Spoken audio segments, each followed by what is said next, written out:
Hey, this is Anthony's RevZilla TV. You can watch, decide, and ride. Welcome to our detailed breakdown of the new Dainese Dyno D1 boot, available at RevZilla.com. In front of me, you'll see the new Dyno D1, brand new for 2015 going into 2016. Now the Dyno is the most aggressive of the Dainese riding shoes. There's a Dyno, there's a Dyno Pro. Now moving into the future, we have the Dyno D1 and we have the Dyno Pro D1. And they've really overhauled a lot about this boot. Remember, you're still 3 to 4 season aggressive sport riding. Think of it as a cut-in-half race boot, but it carries that aggressive line, and it's also going to be comfortable enough here in the Dyno D1 to wear around every day. It does look aggro though, even under a pair of jeans.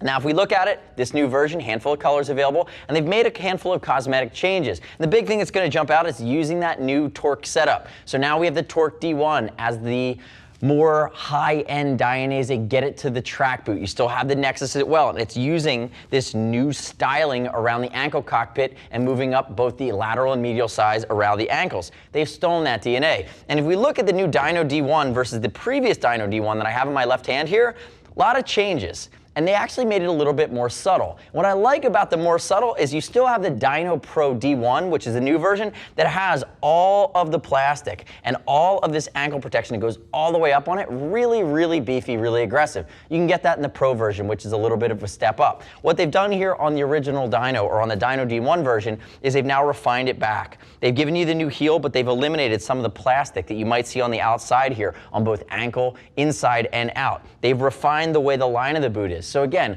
a little bit more sneaker at first glance, but still keeping that protection range. Still going to be CE rated. Again, still very aggressive. Now let's briefly talk about sizing, and then we'll dive into some of the changes and some of the other nuances.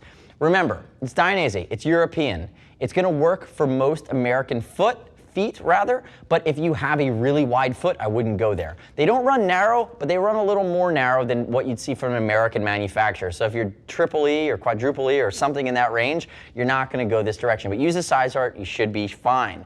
As always, I'd love it if you click our logo, subscribe to us at RevZilla TV as well. Leave me your comments, your questions, your feedback on the new Dyno D1. Now, diving into some of the other nuances, if we look at it, you're still de-stoning your main construction. You're still getting this replaceable TPU, which is a toe slider. Remember, on the Dyno Pro D1, it's going to be magnesium. Now, when you move towards the back, they've trimmed down the TPU, working its way up from the heel. You have the new style, redefined, more futuristic heel and ankle protector, and then they've trimmed down this ankle protector. You can see it here on the side. They get rid of that stripe, and now the plastic ends. Now there's still reinforcement around your malleolus bone on the inside. You still have that, and you still have your speed laces, which are going to be covered by this elasticated bellow. Difference on these two, the original Dyno was leather. This is now microfiber. We're seeing more and more microfiber work its way in.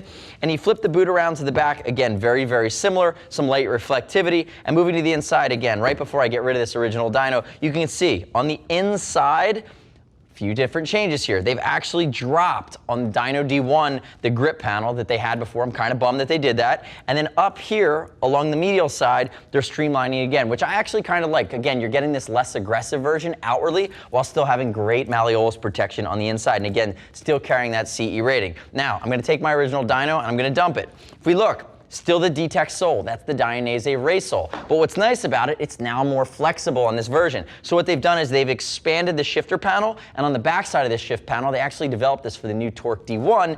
They've built in these fins that you can't see that actually make it flex with you a little easier. So the toe flexes, you get more tactile response from the bike, you're just gonna get more feedback. And I appreciate whenever they take those ergonomics and the feel factor and beef that up. So the other thing to keep in mind is they have a new shock absorber on the inside of the boot. So underneath the heel, it's actually a 6th bushing, what they're calling the monocoque design, which is going to be a shock absorber done really in a rubberized material to minimize shock to your foot on an impact that would go in that direction. So again, you're seeing that here in the Dyno Pro D1, the Nexus, all the way up through the Torque D1. And remember, this boot too, the Dyno D1, is also going to come in a ladies version. Now we look at through some of the other pieces baked in here. Again, give you a quick shot of this new ankle, how it juts out like that. It's very aggressive, very angular. It's got a little bit of a Lamborghini, another Italian brand factor going on here. And we move it up, remember, speed lace system. Nothing's gonna get caught in your controls. So if you're new to this, It's a nice touch. You just kind of zip it, tuck it in, and you're good to go. And it is 3-day bubble and 3D mesh on the inside, so it's going to wick sweat away and allow you to stay comfortable. The bulk of riders that are going to rock a new Dyno D1 are going to be on a more sport-oriented bike, and in my opinion, are going to be riding spring, summer, and fall. Again, this is more of that performance style boot in a short fashion. From here, you go up to the Dyno Pro D1, which again, magnesium slider, toe, ankle, and heel. You're going to get full leather throughout. Again, it's some of those beefier touches that make it feel more like a race boot and really give you another second, or they give you a second black eye if this guy's going to be aggressive enough to give you the first black eye. Keep that in mind. Multiple colors available, and you're looking at an investment over $200. Super premium, carrying that great Dainese DNA. The next step in your journey is going to be click the info button.